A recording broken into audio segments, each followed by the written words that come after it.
Good afternoon student, this is Pooja Kaushik once again with a new video of class 11th chapter 9th mechanical property of solid having topic Hooke's law। आज आपको मैं एक diagram के through समझाना चाहूँगी Hooke's law होता क्या है। बच्चों देखो यहाँ पे एक हमने एडजस्टमेंट कर रखी है जिसमें एक रूलर हैंग किया हुआ है, रूलर से हमने कनेक्ट किया हुआ है एक स्प्रिंग और स्प्रिंग पे हमने होल पे डाला हुआ है एक वेट।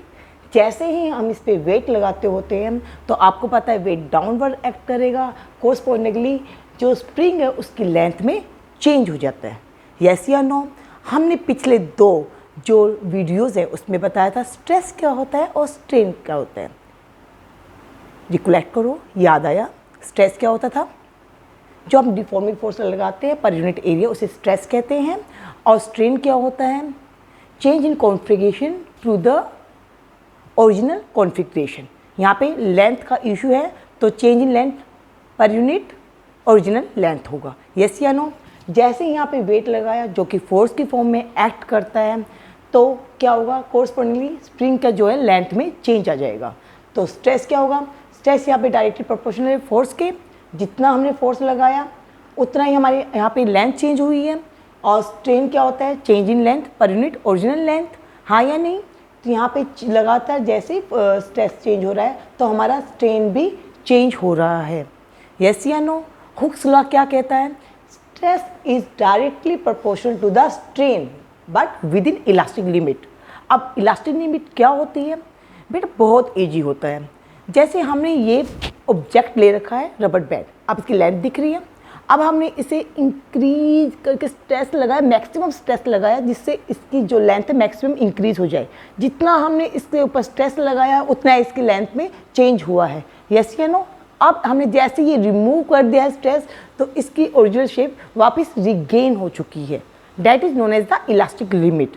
अब हम एक सेकंड ऑब्जेक्ट और लेते हैं, ए बॉल। जब हम ये डिफॉर्म करते हैं, देखो चेंज हुआ, हमने इलास्टिक लिमिट से छोड़ा तो वापस रिगेन कर लिया। बट मेरे पास एक ऑब्जेक्ट और है जिस पे मैंने फिर से डिफॉर्मिंग फोर्स अप्लाई किया और इससे रिमूव करने की कोशिश की डिफॉर्म फोर्स को, तो चेंज जो होगी ये शेप में हुई गई है, परमानेंट हो गई है। इसे हम चाह के भी रिमूव नहीं कर पा रहे हैं।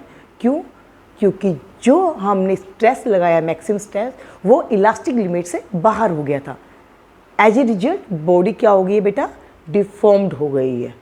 Got it? और इसे क्या कहते हैं? जब मैक्सिमम स्ट्रेस लगाने के बाद भी जो कि विद इन इलास्टिक लिमिट से बाहर था, जो बॉडी डिफॉर्म्ड हो गई है, तो इस कंडीशन को ओवर स्ट्रेन्ड बोलते हैं। क्या बोलते हैं? Over strained. Is that clear? Now अब हमें हुक्स लॉ पता लग गया। Within elastic limit stress is directly proportional to strain होता है। यस या नो? अब कॉन्स्टेंट प्रोपोर्शनलिटी हटाने के लिए हमें कॉन्स्टेंट अप्लाई करना पड़ेगा। As a result stress upon strain क्या हो जाएगा? कॉन्स्टेंट के। स्ट्रेस का जो सिंबल होता है वो डेफिनेटली सिग्मा होता है और स्ट्रेन को हम एप्सिलॉन से डिनोट करते हैं और जो हमारा कांस्टेंट आया उसे हम कैपिटल ई से डिनोट करते हैं। और कांस्टेंट ऑफ प्रोपोर्शनैलिटी को हम नाम देते हैं मॉडुलस ऑफ इलास्टिसिटी या coefficient of elasticity. Got it बच्चों? अब आपको कमेंट बॉक्स में मुझे जवाब देना है। What is the unit and dimension formula of coefficient of elasticity?